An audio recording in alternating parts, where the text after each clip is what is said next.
Let's solve the question. So the question is discuss whether it is both possible and beneficial for a business to change the price elasticity of demand for its product. So we have to check whether it is both possible and beneficial to change the price elasticity of demand for their product. Okay. So first we should understand what is price elasticity of demand, right? So what is that?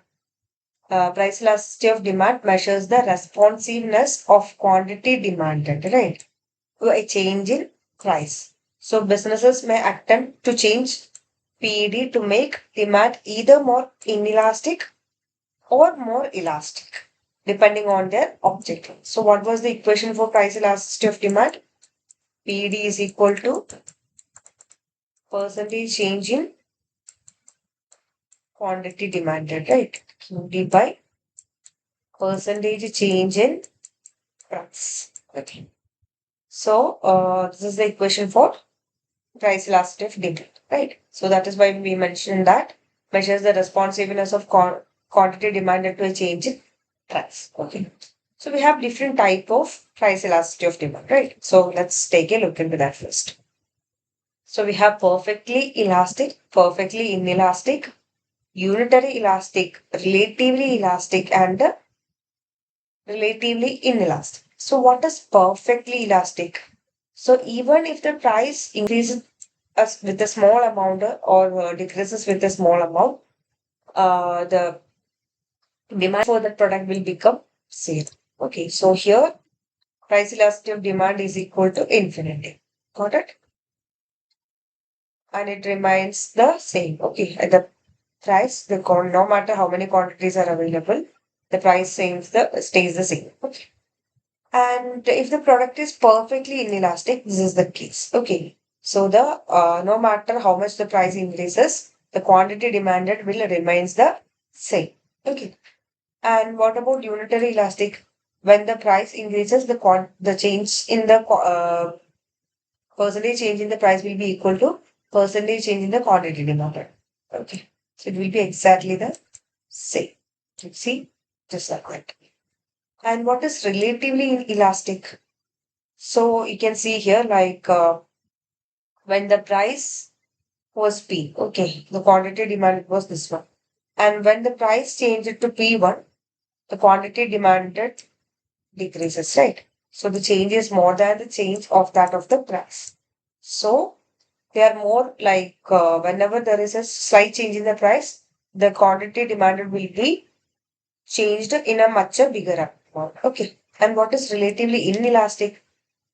Even if the price has increased a lot, the quantity demand won't be reduced or increased much. Okay. So that is relatively inelastic. So based on different products, we'll have different elasticity. Okay. So basically, unitary elasticity is a like a conceptual, theoretical thing. The others we can easily see, like perfectly, for example, you can take perfectly inelastic demand for medicinal products, right? So for some particular diseases, no matter how expensive is the medicine, we'll have to consume that, right? To get the cure. And and we have like products like what we can say, uh, a lot of necessity goods, a lot of inferior goods, right? So they will all have different type of this elasticities. Okay. So now let's see how the business firms can use them. Okay. So the firms can influence price elasticity of demand by affecting its key determinants. So we are going to check what are the key determinants of price elasticity of demand. First thing is degree of product differentiation. What is product differentiation? By making products more unique, like branding, quality, design, etc., firms reduce the substitutes. So demand become more inelastic. Okay, so you can see the inelastic demand here, right? So this is inelastic demand, right? So this is perfectly elastic and this is perfectly inelastic, which means no matter how the price changes, the demand stays the same, right? So they can make the demand more inelastic. So no matter like we have some brands like that, right? No matter how the price increases, we usually we gradually become the loyal customers. And that is what we mentioned by degree of product differentiation. So it will stand out from the other similar products. So their demand won't be affected. Then advertising and brand loyalty. What is advertising and brand loyalty? heavy advertising builds consumer loyalty, right? Making customers less sensitive to price changes. So price elasticity of demand become more inelastic. So when you like continuously see some advertisement for a particular product, you will automatically try to buy that, okay, and you will continue to use that. So that will also increase the brand loyalty. Then availability of substitute. So just imagine the case of like a tea and coffee. Okay. So when the price of coffee has increased and you can either buy like a tea or coffee. Okay. So when the price of coffee has increased, what will you do? You will switch to tea. So the demand for coffee will gradually decrease, right? So whenever the availability of substitutes are there, the product won't be that much inelastic. Okay. So firms can reduce perceived substitute like through innovation and a niche market, making demand less enhanced. So whenever not much substitutes are available, the product's elasticity will change to inelastic. Okay. Then habit formation or customer attachment. So encouraging the repeated consumption like a membership, subscription, and this will make demand more inelastic. So a lot of brands are doing the same thing, right?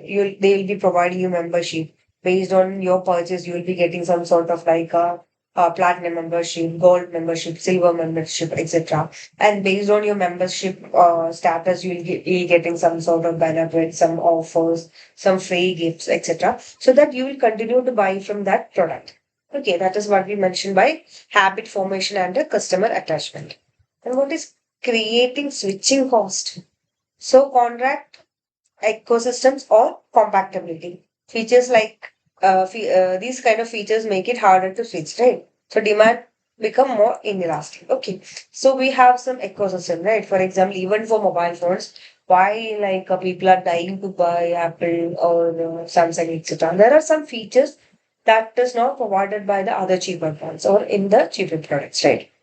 So the contracts, ecosystem or compatibility, features, all these things. Okay. It will become the demand more inelastic. And market segmentation. So firms can target different groups like student discounts versus premium pricing. These kind of thing effectively managing the elasticity across the market. So we can target different age group and different category of people with the offers and other premium offering extra. Then we have the time factor. What is time factor? Over the time, the firms can influence price elasticity of demand through innovation, brand development, and consumer awareness. Okay, so lots of brands are doing that, right? They are doing a lot of innovations and they are developing their brand, and also they are creating consumers aware. And although in the short run it is harder, okay, so it is not easy for a businessman to create its own space in the market in the short run. It's very hard, okay, because a lot of competitions are already there in the market. So if they have to stand out, they'll have to work for a long time. Then broadening or narrowing the market definition. So by branding products as unique, firms make demand less elastic, right? If viewed as a part of a wider category, demand become more elastic. So they will make some unique branding, like the same product can be named differently in different places. Also, based on the demand of that particular place, they can make some changes into the product aspect, right? Then improving information. What is improving information? Like advertising can either reduce or increase price elasticity of demand depending on whether it emphasizes uniqueness or price comparisons. Okay, so it can be beneficial to change price elasticity of demand. So when the people have more information about the ingredients used, if it is beneficial, okay, it will also change the price elasticity of demand into inelastic. So these are the things that determine the elasticity of a product, whether it is elastic, more elastic, or unitary elastic, inelastic, or perfectly inelastic. So, how to make demand more inelastic? What are the things to be taken care of? So, firms can raise prices without losing many customers, right? Why they are making it like that? Because they can raise the prices. So, for inelastic demand, we don't have any, the firms do not have to fear about the lose of profit, right? Because nobody's gonna stop buying it. And it will lead to higher revenue and profit margins. and it increases market power and stability of revenue. And why someone has to make demand more elastic? That will lower prices can attract more customers and increase market share. And it will help in competitive market and can increase total revenue when the price elastic demand is less than one. Okay. Oh, sorry, greater than. Okay. So this is why some firms tend to make the demand more inelastic and some firms tend to make the demand more elastic. So what could be the limitations for that? Or why it may not be always possible or beneficial? So we have to check the both sides, right? The benefits and the demand. So first thing is the nature of the product. So we mentioned that the necessities, right? Or the necessity like medicines, basic foods, etc. Or commodities that are difficult to differentiate. So the price elasticity is very hard to change. Okay. So for the necessities like basic food and commodities that are difficult to differentiate, we could not change the price elasticity of demand easy. And then we have the high cost, like advertising, branding, and innovation are more expensive, right? And that may not guarantee success. Okay. Not all advertisements are a success, right? But still they have to pay for the advertisement. Then, of course, the competition. So there will be a lot of rival firms. They might copy the strategies, reducing the effectiveness. Then consumer preference will be there. They can change unpredictably, limiting long-term impact. So we cannot say that the consumers will stay loyal to a particular brand for a very long time. Then the time lag. Changing price elasticity of demand take time and may not produce immediate benefit. So the result won't be immediate. You'll have to be very patient with that. Then there will be government regulation.